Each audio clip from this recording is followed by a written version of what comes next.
Dr. Aumatma Shah is a board-certified naturopathic doctor. She's trained at the University of Bridgeport College of Naturopathic Medicine. She graduated in 2006 with a master's in nutrition in addition to her naturopathic doctorate degree. Dr. Shah specializes in women's health and fertility with extensive training in nutrition, homeopathy, herbology, and restorative medicine. She is passionate about helping people live their healthiest lives so that people can live to their highest purpose. Dr. Shah currently practices in the Silicon Valley and in Oakland. Her website is www.aumatma.com. Tonight she's going to be talking about sleep your way to weight loss. Welcome, Dr. Shah. Thank you. Thanks everyone for being here, and thank you for the introduction. I heard a little slip in there of sleep your way to wellness, and you could actually call this talk Sleep Your Way to Wellness. I got really interested in this topic because, one, I treat a lot of patients that are trying to get pregnant, and they're coming to me because they're having issues getting pregnant naturally. They've tried IVF, they've tried all these things. So they're really interested in, like, what do I have to offer? And a lot of the patients that are having issues getting pregnant are overweight. So it comes out of that work that I've been doing with women and couples around their fertility. But I'm also really a lover of sleep, right? Like, I love to sleep. And if this could be me every day, I'd be super happy. So I got to thinking around, what are the hormones? What are the relationships with the different hormones that can help us to live better? And what is sleep actually doing, right? So if we can optimize the way that we sleep and the quality of sleep that we get, would that actually make our health better? And I just started researching it, and I was kind of curious. So I found some really neat things, and I thought I'd share them with you all. So did you know that Americans in the 1910s used to actually get an average of 9 hours of sleep per night? How many of you get 9 hours of sleep a night? 8? 7? 6? You are amongst the average right now. 5 to 6 hours of sleep is the current average in the US. What are we doing to our bodies if we're only getting 5 to 6 hours of sleep? I actually fall into this category. I try to get at least around 7, but for the last week I've been operating on like 6 hours of sleep, hence my recent congestion, allergies, and general fatigue. I'm definitely feeling it. My body's really sensitive to not getting enough sleep. And I can't imagine what people feel like when they do this week after week after week after year, right? So sleep deficit, there's a recent study by the University of Chicago that found cutting sleep from 8 hours to 4 hours per night for less than 1 week produced a physiological change that resembled the effects of advanced aging and early diabetes. So diabetes is a huge epidemic in the US. It goes kind of hand in hand with obesity and has to do a lot with sleep deficit. So good sleep can prevent diabetes, heart disease, anxiety, depression, help with blood sugar control, help reduce food cravings, prevent memory loss, slow aging, and of course, help with weight loss. If we had longer time, I actually have a 2-hour version of this presentation which goes into every hormone that is related to all of these different things that it helps or prevents. But today we're going to stick to the hormones that just help with weight loss. So what is good sleep? Well, would you like to look like the person on the left or the person on the right?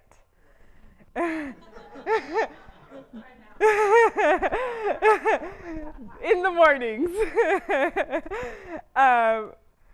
It's, I'll tell you a little bit of a personal story. About 4 years ago, I would get literally 9 hours of sleep, 10 hours, sometimes 11 hours, and feel like that person on the right. I would be hitting my snooze button for an hour before I could actually get out of bed. And I was basically in what naturopathic doctors call adrenal fatigue. And it took me a really long time to figure out how to reverse that. Luckily, of course, I try everything on myself first. That's what practitioners do, right?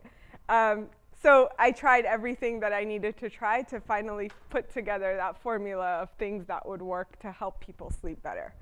So I would say at least 30% of my clients, regardless of fertility or not, have sleep deprivation and insomnia, difficulty falling asleep, and difficulty waking up and feeling rested.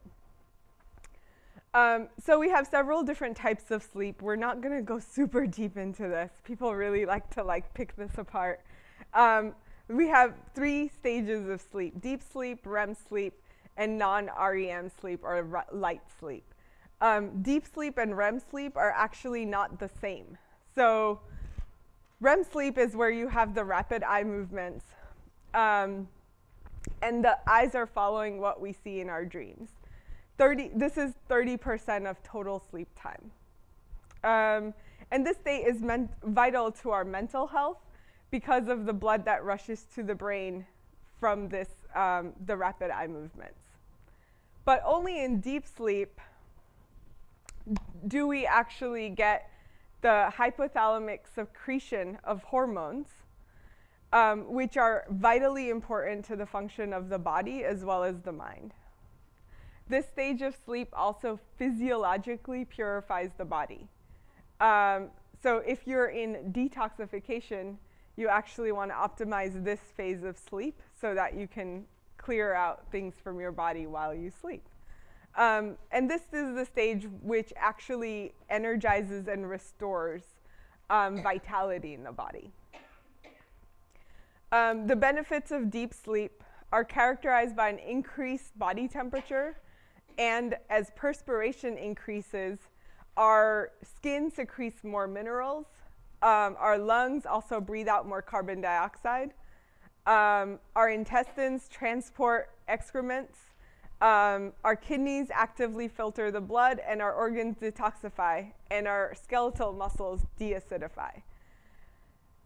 At the same time, while the body is pushing out all these things that it doesn't need, 100 billion cells actually restore themselves in their 7-year cycle. So the restoration on the cellular level is happening in deep sleep. More stuff that happens: growth hormones are released, protein synthesis, minerals are replenished, wounds heal, corticosteroid hormones. All of these things, our immune system is getting activated. These are all things that are happening in this 30% deep sleep that we have every night. For the mind, deep sleep has a restoring function. What we experienced and learned during the daytime is stored in this sleep stage. In this stage, we're actually not dreaming. This is the non-dream state. Is this theta? Yes. But you can take theta and break it down into 3 levels. So this is the last stage of theta, the deepest level of theta. We cure and renew ourselves during the deep sleep stage. The effects of poor sleep, on the other hand, aching muscles, sensitivity to cold, bloodshot eyes, depression, hand tremors, headaches, malaise.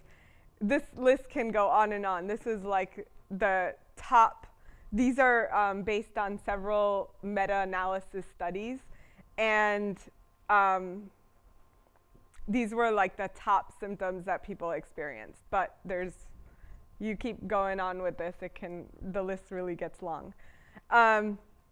So as the average sleep decreases, guess what happens? Body fat increases. What's that? Cortisol? Yes. Cortisol is one of the many hormones.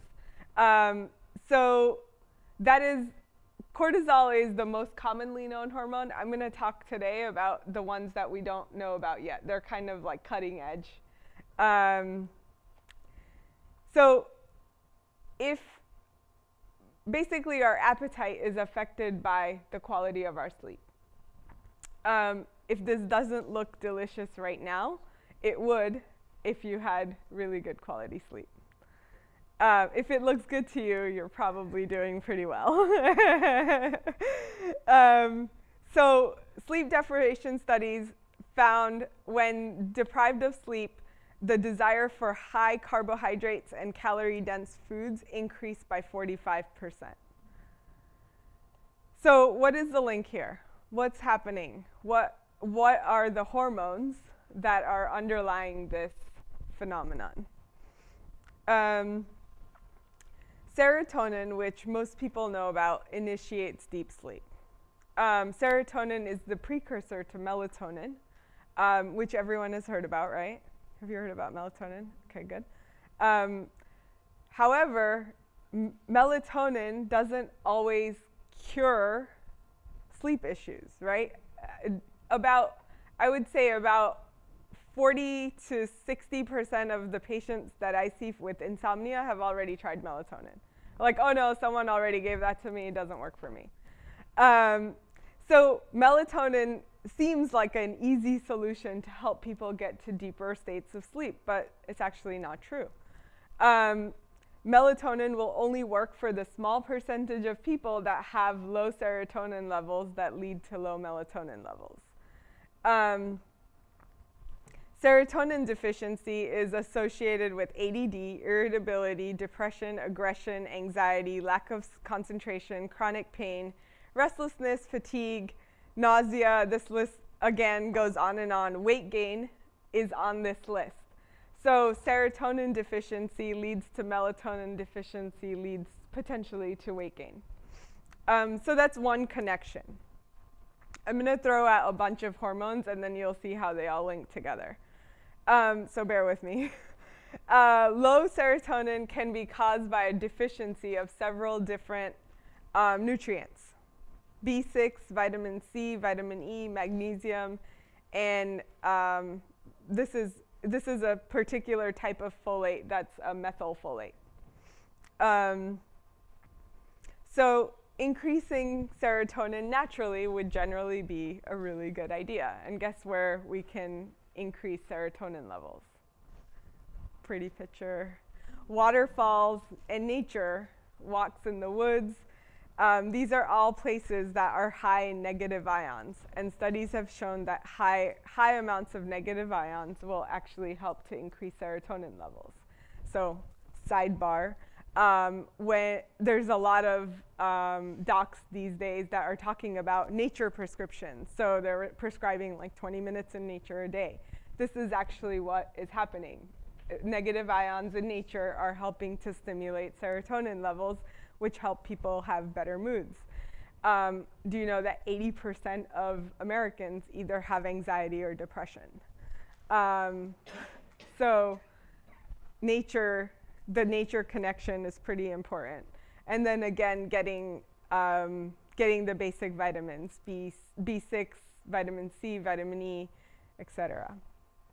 All of these nutrients that I just listed will help, I wish I had a little pointer, will help the conversion of serotonin to melatonin, and the precursors of serotonin as well. So melatonin is responsible for the circadian rhythm, but like I said, are all sleep issues a melatonin deficiency? No, not necessarily. So lack of sleep leads to decreased growth hormone, increased levels of ghrelin, decreased levels of leptin. Oh, thank you. Look at that. Ask and you shall receive. Decreased thyroid hormones, increased cortisol levels, and decreased estrogen, progesterone, and testosterone. We're going to focus for today just on the ghrelin and leptin. How many people have heard of these hormones before? Awesome. So ghrelin, actually, let's go into the studies. So leptin and ghrelin. This is a study from Stanford and University of Wisconsin, measured leptin and ghrelin levels, body fat, and sleep amounts in 1,000 people. What they found was those who slept less than 8 hours a night had low levels of leptin and high levels of ghrelin and higher levels of body fat. So what do these hormones do? Leptin was a hormone that was discovered pretty recently in 1994. It plays a critical role in energy homeostasis, hunger, satiety, and behavior. It's the way that I think about it is leptin is the hormone that tells your body that you're satisfied, you're satiated, you're not hungry. Ghrelin is the hormone that tells you it's time to eat. It's like the hunger hormone. So if you have good levels of leptin and relatively low levels of ghrelin, you're going to feel pretty satiated. When you're satiated, you're probably not going to pick up junk food from random places, right? If you're satisfied, you're like, I'm not so sure I need that right now. But this is what they say about going to a grocery store hungry. Don't do that, right? Because if you're hungry, your ghrelin levels are probably high, your leptin levels are low, and what you're going to attract are going to be the foods that are going to easily satiate you. Easily, like immediately. Those are going to be the high carbohydrate, high caloric density foods, but lacking nutrients. So leptin, another study, the regulation of leptin, a hormone released by the fat cells that signals satiety to the brain, thus suppresses appetite, is markedly dependent on sleep duration.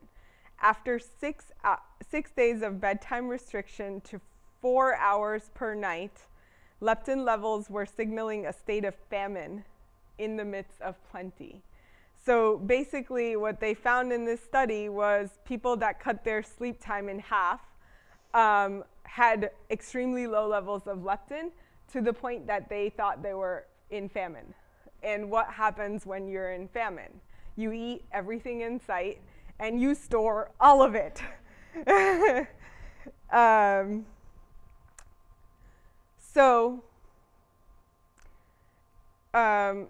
Another study, ghrelin and leptin together. Ghrelin is a peptide that is secreted by the stomach and stimulates appetite. The levels were measured with levels of leptin after 2 days of sleep restriction to 4 hours per night, or sleep extension, meaning 10 hours of bedtime. And what they found were reductions in leptin and elevations in ghrelin and increased hunger and appetite. So again and again, they found so many studies saying the same thing again and again. Low levels of leptin, high levels of ghrelin caused by sleep deprivation. I'm going to throw one more, maybe two more hormones in this mix.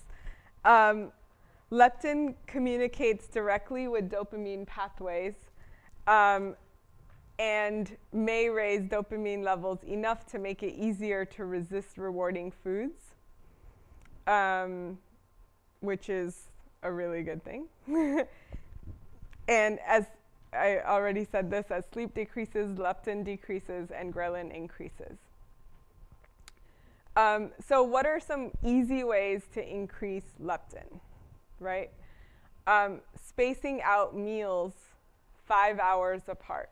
This is almost contradicting the eat every 3 hours suggestions from the nutrition world. Getting adequate sleep will increase your leptin levels. Having good vitamin D levels, managing stress can also have a positive effect on leptin, which is how it relates to the cortisol pathway.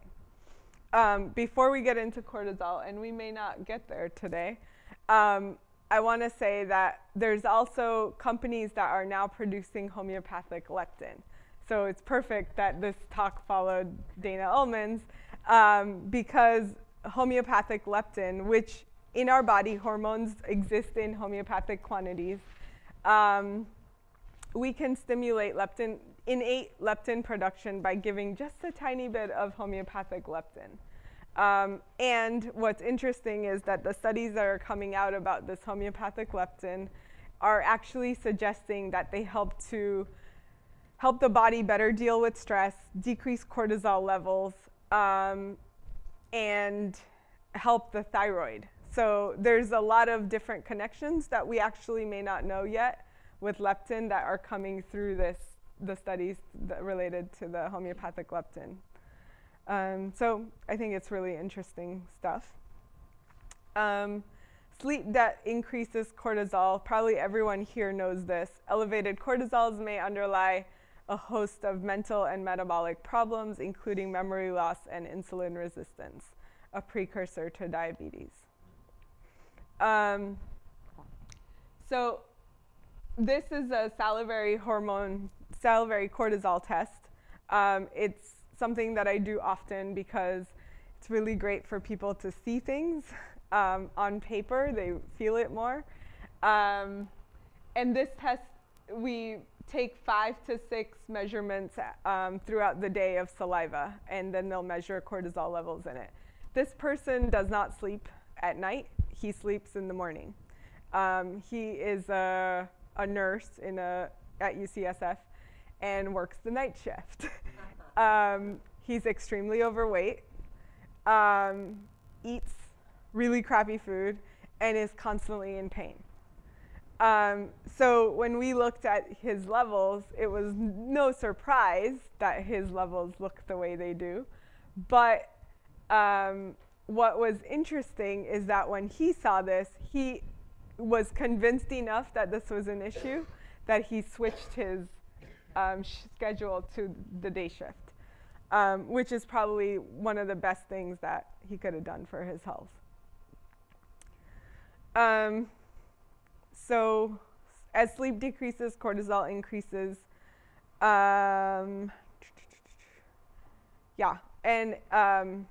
As cortisol increases, it increases or triggers cravings for simple carbohydrates and sugar.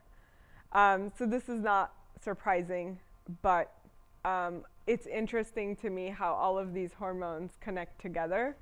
They don't work in isolation, so it's not just about cortisol, it's not just about leptin, it's not just about thyroid hormone. They're all functioning in this synergy in the body. So before I go to questions, I actually want to give you one little tool that will help your brain better deal with stress and help you sleep better at night. So I've been using this. It's a very simple tool. You can learn it in like 30 seconds. I've been teaching it to all my clients that have issues sleeping at night. And within about a week, they're writing to me and saying, oh my God, I'm sleeping better, and I wake up feeling rested. It's amazing. So I thought I'd teach it to everyone. Why not? So you can take one of your hands, doesn't really matter which one, and put all of your fingers together. You're going to put your hand at the back of your head, right where the neck meets the skull, and tap. This is not EFT. It's a technique called body talk. It's one of the 200 different tools in body talk. And what we're doing is we're connecting the right and left hemispheres of the brain. So your hand is going across both hemispheres, and you're going to tap your heart now. And shortly, we're going to move to the next spot, which is right above where your hand was. And we're just going to do this covering the whole span of your brain. So we can move to the next spot. Make sure to breathe deeply. Don't hold your breath. We can move to the next spot.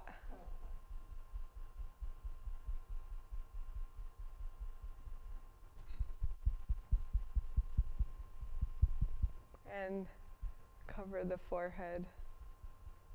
Everyone might be in different places because everyone has a different size head, but and different size hands.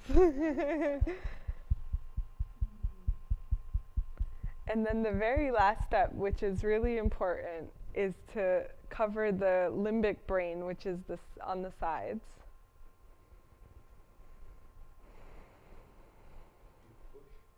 No, you don't have to push. No, just hold.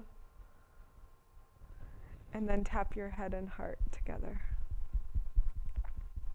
So you can use this in the morning if you feel like you need to wake up a little bit, and you can also use it at night.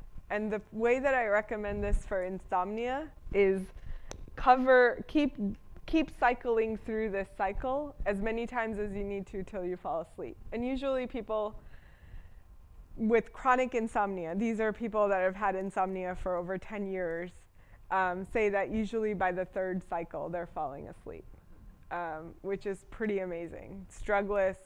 They're helping retrain their brain, as well as helping to support their optimal weight. Yes, question? Excuse me, can you? Oh, hang on one second. I'm going to ask a dumb question. When we're doing this, am I laying on the bed, standing in Doesn't bed? matter. Or standing? You can do it wherever you are. So you can do this laying down, standing, sitting, doesn't matter. Don't stand and fall asleep. Yes. What about too much sleep? Is there such a thing as too much sleep? Well, yes, and it's too much sleep if you need it. So if you feel like you need to keep sleeping, like when I was saying 4 years ago I couldn't get out of bed, that's a bad thing. That's a really bad sign. But if you're just getting more sleep every now and then because you can, take advantage of it. That's great. But the most important question to ask, especially if you're a practitioner and you work with clients, is do you wake up rested? And it's unbelievable how many of my clients have never been asked that question, because that's what makes the difference. For everyone's body's different. They might need 9 hours, they might need 6 hours, but it's really about, are they waking up rested? So did their bodies actually go through all the cycles to get the sleep that they need? Yes, I have a question about palming with your hands over your eyes. Does that help with sleep? And if you don't get enough sleep at night, how about naps in the afternoon? Do they help? So you really need the full sleep all the way through to get the most benefits. So even people that wake up multiple times at night don't get the right amount of sleep because they're breaking up their sleep in chunks. Now, however, for regeneration, I've actually suggested that people nap. So it really depends on the scenario, but you're not getting into deep sleep stages if you're not sleeping enough. And it takes, every cycle is about 3 hours. So you need about, like you're gonna cycle through all 3 of those in 3 hours. So you need several of those cycles per night. Yeah. So I've heard things about and seen articles about second sleep, or things about second sleep. So describing where people, especially in the winter times, would go to bed and then get up and party and then go back to bed, or that people you just kind of wake up. And I think I'll ask your opinion about this, but I think one of the things that people wake up after about 4 hours of sleep at night, and then they get all upset because they woke up, and they're actually making themselves agitate and have a bad time versus go, just kind of enjoy the meditation and then fall asleep. And so what's your opinion about the second sleep period, or waking up in the middle of the night? Yeah, I think, if you're waking up to go to the bathroom, which happens relatively naturally as we age, my suggestion is just to do this thing, the tapping thing, when you wake up. So you go to the bathroom, lay back down, and you'll fall right back to sleep. And you'll actually get really quickly into that deep stage using the tool. Otherwise, if you're staying up, like you get up and then you're up for 2 hours, you've broken that cycle, and it would be the same answer that I gave before. It's like, So I was just saying as a quick, so I guess my question was pointed out as this as a really natural thing, that people do wake up after Yeah. some number of hours of sleep, and that's nothing to be upset about. right, yeah, I would agree with you. It's not to be upset about it, but if it's causing a 2-hour break in their sleep cycle or sleep time, that's not working, because they're most likely going to be tired in the morning. Yeah. Thank you, Dr. Shah. That was excellent. I'm sorry we don't. Thank you.